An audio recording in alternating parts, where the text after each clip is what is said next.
বিসমিল্লাহির রহমানির রহিম। আসসালামু আলাইকুম। আজকে আমরা জীবনী শক্তির দ্বিতীয় ক্লাস নিয়ে একটু আলোচনা করব। তো শুরুতেই দ্বিতীয় ক্লাসে থাকছে সালোক সংশ্লেষণ এবং এর প্রকারভেদ। আসুন এখন সালোক সংশ্লেষণ সম্পর্কে আমরা একটু ধারণা নিই। সালোক সংশ্লেষণ মূলত হয় সবুজ উদ্ভিদের পাতায়, ক্লোরোফিলে। এখন এই সবুজ উদ্ভিদের ক্লোরোফিলে সূর্যের আলোর উপস্থিতিতে বায়ু থেকে কার্বন ডাইঅক্সাইড, মাটি থেকে পানি নিয়ে যে শর্করা জাতীয় খাদ্য তৈরি করে এবং উপজাত হিসেবে পানি এবং অক্সিজেন তৈরি করে, তাকেই সালোক সংশ্লেষণ বলে। তো আমরা সহজ কথায় যদি আমাদের ডেফিনেশন আসে সালোক সংশ্লেষণ কি, আমরা কথায় লিখে আমরা সমীকরণটা দিতে পারি, দিলে আরও ভালো হয়। আমাদের ব্যাখ্যার ক্ষেত্রে অবশ্যই সমীকরণটা আমাদেরকে দিতে হবে। তো আমাদের মনে রাখার সুবিধার্থে আমরা যদি মনে রাখতে চাই তাহলে কি করব, যে সবুজ উদ্ভিদ মাটি থেকে পানি, বায়ু থেকে কার্বন ডাইঅক্সাইড, সূর্যের আলোর উপস্থিতিতে পাতার ক্লোরোফিলের সাহায্যে শর্করা জাতীয় খাদ্য তৈরি করে এবং উপজাত হিসেবে অক্সিজেন এবং কার্বন ডাইঅক্সাইড ত্যাগ করে, অক্সিজেন এবং পানি ত্যাগ করে, তাকেই বলা হচ্ছে সালোক সংশ্লেষণ। তো সালোক সংশ্লেষণটা উদ্ভিদের ক্লোরোফিলে হয় এবং এই গ্যাসটা পত্ররন্ধ্রের মাধ্যমে ক্লোরোফিলে প্রবেশ করলে এই সালোক সংশ্লেষণটা সম্পন্ন হয়। এখন এই সালোক সংশ্লেষণটা আমাদের দুইভাবে বিভক্ত। একটা হচ্ছে আলোক নিরপেক্ষ পর্যায়, আলোক নির্ভর পর্যায়, একটা হচ্ছে আলোক নিরপেক্ষ পর্যায়। আলোক নির্ভর পর্যায় বলতে কি বোঝাচ্ছে? আলোক নির্ভর বলতে আলো অপরিহার্য, অর্থাৎ আলোক নির্ভর পর্যায় হচ্ছে আলো অপরিহার্য, অর্থাৎ আলোর উপস্থিতিতে যে সালোক সংশ্লেষণ হয় তাকে আমরা বলবো আলোক আলোক নির্ভর পর্যায়ে। তো আলোক নির্ভর পর্যায়ে নর্মালি হচ্ছে এটিপি এবং NADPH plus H plus ion তৈরি করে। তো আলোক পর্যায়ে এখানে ক্লোরোফিলের সাহায্যে এই শর্করা জাতীয় খাদ্যটা তৈরি করবে এবং এখানে বলা হচ্ছে এডিপিটা একটা ইনঅর্গানিক ফসফেট যুক্ত হয়ে আলোর মাধ্যমে পাতার ক্লোরোফিলে এটিপি উৎপন্ন করবে। এখন এটাকে আলোক নির্ভর পর্যায়কে আরেকটি নামে রাখা হচ্ছে, সেটা হচ্ছে ফটোফসফোরাইলেশন। ফটো মানে কি? সূর্যের আলো।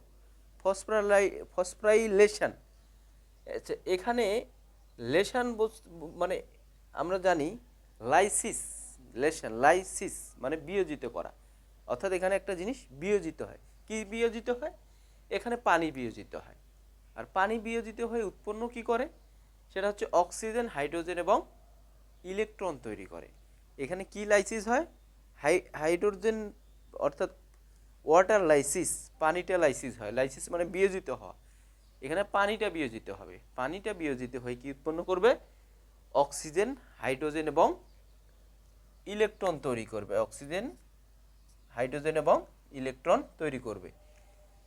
এই ফটোফসফোরাইলেশন নর্মালি হচ্ছে এটিপি এবং NADPকে বিয়োজিত করে, এটিপি বা বিজারিত করে NADH plus H plus ion উৎপন্ন করে। তাহলে এটিপি এবং NADPকে বিজারিত করবে। এখন জারণ এবং বিজারণ এই জিনিসটা অবশ্যই আমাদেরকে জানতে হবে। জারণটা কি আর বিজারণটা আসলে কি? তো জারণ বিজারণ নিয়ে আমি অন্য একটা ক্লাসে আলোচনা করার চেষ্টা করব। তো এখানে আমাদের সালোক সংশ্লেষণে পানি এবং যে অক্সিজেন, এখানে পানিটা কিন্তু জারিত হয় আর অক্সিজেনটা বিজারিত হয়। আমি খুব শীঘ্রই জারণ বিজারণ নিয়ে একটা ভিডিও করব ইনশাল্লাহ। এবার আসে আলোক নিরপেক্ষ পর্যায়ে, অর্থাৎ যেখানে আলো প্রত্যক্ষ প্রয়োজন পড়ে না। তাহলে এটা ডেফিনেশনটা আমরা কিভাবে দেব? কার্বন ডাইঅক্সাইড বিজারিত হয়ে কার্বোহাইড্রেট উৎপন্ন করবে, সেটাই হচ্ছে আলোক নিরপেক্ষ পর্যায়।